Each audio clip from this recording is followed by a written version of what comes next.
नमस्कार, hello and welcome to इन्फॉर्मेटिकोज। तो दोस्तों, चीन की इकोनॉमी ज़बरदस्त क्रैश करने जा रही है और ये मैं नहीं कह रहा हूँ, लगभग सारे के सारे न्यूज़ में आपको अवेलेबल दिख जाएगा। बस आपको चाइनीज़ इकोनॉमी सर्च करके एक बार आप सारे के सारे न्यूज़ खुद जा कर के देख लीजिए।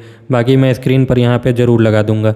हालांकि इस न्यूज़ में कॉम्प्लिकेशन तो ज़्यादा है, लेकिन मैं बिल्कुल शॉर्ट में और आसान शब्दों में आपको बताऊंगा कि आखिर चीन में चल क्या रहा है। लेकिन उससे पहले रिक्वेस्ट है कि काइंडली इस चैनल को सब्सक्राइब जरूर कर लीजिएगा। तो चलिए शुरू करते हैं आज का वीडियो। तो आप अपने स्क्रीन पर देखिए, बस आप चाइनीज़ इकोनॉमी सर्च पे डालिए और इतने सारे न्यूज़ आपको अपने स्क्रीन पर दिख जाएंगे। आप देखते जाइए, इतने सारे न्यूज़ लगातार आपको दिख रहे हैं जो कि चीनी इकोनॉमी को लेकर के आ रहे हैं। अब देखिए, इसमें क्या है कि चीन से अगर कोई भी न्यूज़ आ रही है तो आप समझ लीजिए कि वो स्थिति ऑलरेडी बेकाबू हो चुकी है, क्योंकि हल्की फुल्की चीज़ें तो चीन से बाहर आती ही नहीं है। वो मीडिया में आने ही नहीं देता है चीन, और चीन कभी भी नहीं चाहता है कि उसकी एक गलत छवि पूरी दुनिया में पेश हो। तो आप सभी को ये भी याद होगा कि अभी से 6 से 8 महीने पहले चीन की सड़कों पर टैंक्स उतार दिए गए थे, क्योंकि वहाँ के जो प्रोटेस्टर्स हैं वो बैंकों पर हमला कर रहे थे, क्योंकि बैंक्स पैसे नहीं दे रहे थे। मतलब अगर मैं सीधा सीधी कहूँ तो बैंक वहाँ के डिफ़ॉल्ट कर गए थे। और उस समय भी मैटर यही था कि चीनी लोगों ने जो बैंक को पैसा दिया था वो चीनी बैंकों ने रियल एस्टेट कंपनी को एज अ लोन दे दिया था। और चूँकि कोविड-19 के बाद वहाँ पर कोई भी घर खरीद ही नहीं रहा है, क्योंकि एक तो डिफ्लेशन आ गया है, दूसरी बात कि सडनली वहाँ पे लोगों का इनकम जो गिरा है उस कारण से घर के जो ख़रीदार हैं वो मिल ही नहीं रहे हैं। तो इस कारण से हो क्या रहा है कि जो रियल एस्टेट कंपनीज़ हैं वो बैंक को पैसा वापस करेंगी कहाँ से। अब एक आम चीनी नागरिक जिसने बैंक में अपना सेविंग अकाउंट खोल रखा है, वो बैंक में जाता है तो उसे कह दिया जाता है कि बैंक के पास पैसे नहीं हैं, अभी आपको हम पैसे नहीं दे पाएंगे, या विड्रॉल पर कुछ कैप लगा देता है। तो देखिए, यहाँ तक तो बात मामूली थी, लेकिन होता क्या है कि वो इंसान जिसका पैसा बैंक ने रोक दिया है वो जा कर के पूरी दुनिया भर में हल्ला मचाता है। तो इससे क्या होता है, सारे के सारे लोग पैनिक कर जाते हैं और एक ही बार में बैंक पर टूट पड़ते हैं। अब जब सारे के सारे लोग एक ही बार में बैंक पर टूट पड़ेंगे तो बैंक सभी का पैसा कैसे दे देगा। तो ये जो मैंने आपको बात बताई, ये 6 से 8 महीने पहले हुआ था। उस समय चीनी सरकार ने इसको बहुत बुरी तरह से दबा दिया था और आंदोलन को भी बुरे तरीके से कुचल दिया था, और यहाँ तक कह दिया था कि आपने जो बैंक में पैसे डाले थे सेविंग अकाउंट में, वो आपका सेविंग अकाउंट नहीं है, आप उसको इन्वेस्टमेंट मानिए। बैंक अगर डूब गया तो डूब गया, आपके पैसे नहीं वापस मिलेंगे। और चीन ने किसी भी तरह से, चीनी सरकार ने किसी भी तरह से आम लोगों को बैंकों से दूर कर दिया। तो हुआ क्या कि जब 4-6 महीने लोग दूर रहे तो फिर जो एक ही बार जो सडन रश बैंक की तरफ होता है वो कम हो जाता है। तो विड्रॉल कैप के बावजूद धीरे धीरे स्थितियाँ सुधरने लगी थी। लेकिन अब क्या हुआ है वो मैं अभी आपको बताता हूँ। देखिए, ये जो समस्या ये और भी ज़्यादा बढ़ती चली जा रही है। फिर से यही हुआ है कि इस बार जो चीन का एक बड़ा शैडो बैंक है जिसका नाम है जोंगरोंग इंटरनेशनल ट्रस्ट, वो एक्चुअली में डिफ़ॉल्ट कर गया है। अभी इसको शैडो बैंक इसलिए कहा जा रहा है क्योंकि ये बैंक ऐसा नहीं था कि सेविंग अकाउंट लोगों ने इसमें खोल रखा था। लोगों ने इस बैंक में इन्वेस्ट कर रखा था कि आप रियल एस्टेट में लगाएंगे। एक तरह से आप सो कॉल्ड म्यूचुअल फंड समझ सकते हैं, भारत का एक ऐसा म्यूचुअल फंड जो कि किसी खास सेक्टर में इन्वेस्ट करता है। तो वैसे ही चीन में ये जो ट्रस्ट था ये लोगों से पैसा लेकर के रियल एस्टेट में इन्वेस्ट करता था। और इन्वेस्ट करने के कारण क्या होता है कि लोन का सारा प्रोसेस जो होता है उस पचड़े से पढ़ने से बेटर ऐसा लगता था रियल एस्टेट कंपनीज़ को कि ये आसान होगा। तो इस तरीके के फर्म से ये जो रियल एस्टेट कंपनीज़ हैं वो अपने सेक्टर में इन्वेस्ट करवाती थी और बदले में कुछ रिटर्न इन कंपनीज़ को दिया जाता था, और ये रिटर्न अल्टीमेटली कस्टमर्स को पास ऑन हो जाता था।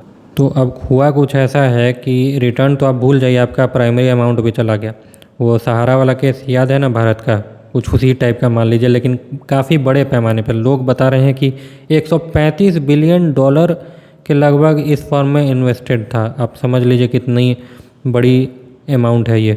चलिए, तो अब इतना काफ़ी नहीं था, तो हुआ क्या है कि ग्लोबल ब्रोकरेज फर्म्स, अब ग्लोबल ब्रोकरेज फर्म्स यही होते हैं जो भी इन्वेस्टमेंट फर्म्स हैं, उन सभी ने चीन के स्टॉक मार्केट में सेल सिग्नल दे दिया है।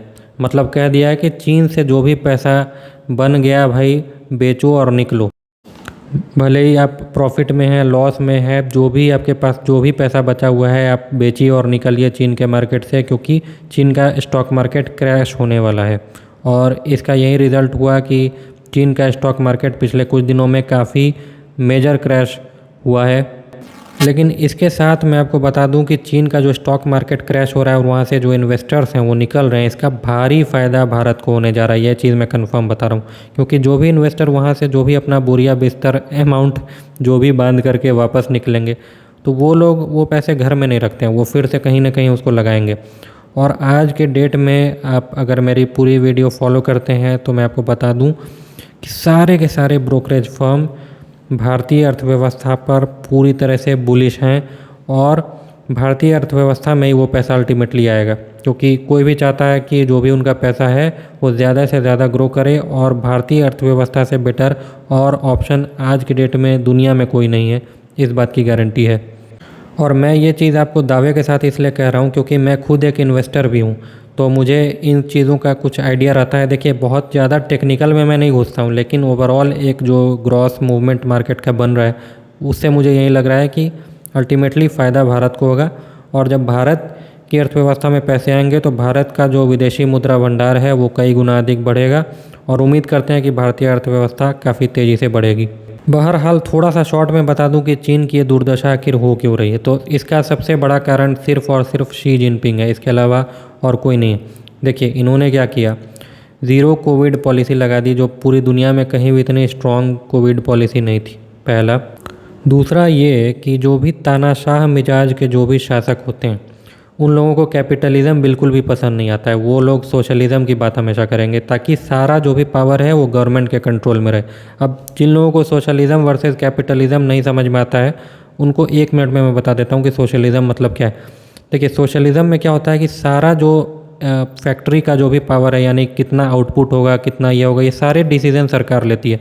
यह सरकार खुद अपनी इंडस्ट्रीज़ रखती है, जैसे कि सरकारी कंपनीज़ वाला सिस्टम हो गया। मान लीजिए सारी पूरे देश की जितनी भी कंपनियां हैं वो अगर सरकारी हो जाए तो ये एक सोशलिस्ट सिस्टम हो गया।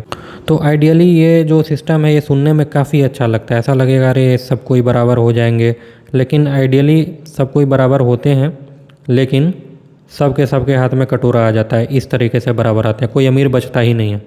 तो बेसिकली सोशलिज़म एक ऐसा सिस्टम है जो कि दावा तो करता है गरीबी मिटाने का, लेकिन अल्टीमेटली ये अमीरी मिटा देता है और उसके बाद सब लोगों को एज अ बराबर ले आता है। लेकिन जितने भी डिक्टेटर्स होते हैं उन्हें सोशलिस्ट सिस्टम अच्छा इसलिए लगता है क्योंकि सारी की सारी पावर सरकार के हाथ में रहती है। लेकिन जहाँ भी कैपिटलिज्म होता है वहाँ जो पावर है वो जाहिर सी बात है पैसे वालों के हाथ में चली जाती है।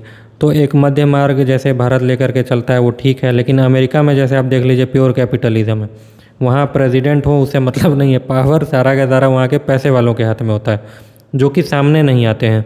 फॉर एग्जांपल जो हथियार कंपनियां हैं वो हमेशा प्रेशराइज़ करती रहती है कि पूरी दुनिया में कहीं ना कहीं युद्ध होता रहे, और ये चीज़ अमेरिका हमेशा मजबूरी में करवाता रहता है। तो वहीं मैं आपको बता रहा था कि शी जिनपिंग की जो पॉलिसीज़ हैं वो काफ़ी हद तक सोशलिस्ट हैं, और ये चीज़ उसी दिन प्रूव हो गई थी जब इन्होंने अली बाबा के जो फाउंडर है जैक मा उनको उठवा लिया था। अच्छा, चीन में जो ये स्थिति हुई है उसकी ग्रेविटी इतनी ज़्यादा है कि भारत का भी स्टॉक मार्केट क्रैश कर रहा है। अब आप कहेंगे कि भारत का स्टॉक मार्केट क्यों क्रैश कर रहा है, तो देखिए इसका रीज़न है ये बिल्कुल शॉर्ट टर्म के लिए हो रहा है, क्योंकि देखिए जब भी ग्लोबल स्केल पर कोई इतनी बड़ी ज़्यादा इकोनॉमिक कोलैप्स होती है तो भारत में भी थोड़ा सा टेंशन का माहौल हो जाता है, यार यहाँ का भी स्टॉक मार्केट गिरेगा। तो जो इन्वेस्टर हैं, जो लोकल इन्वेस्टर्स हैं, वो थोड़ा बहुत पैसे अपने निकालने लगते हैं, तो थोड़ा बहुत फॉल आता है, लेकिन ये कोई इसका मेजर इम्प्लीकेशन नहीं होने जा रहा है। इसके अलावा आप इसकी ग्रेविटी ऐसे भी समझ सकते हैं कि शी जिनपिंग खुद आकर के मीडिया में ये चीज़ बोल रहे हैं कि आम जनता से ऐसा रिक्वेस्ट कर रहे हैं कि आप लोग हिस्टोरिक पेशेंस दिखाइए, यानी आप संयम दिखाइए, वो भी ऐतिहासिक संयम दिखाइए। स्क्रीन पर मैं स्क्रीनशॉट लगा दूंगा, आप देख लीजिएगा।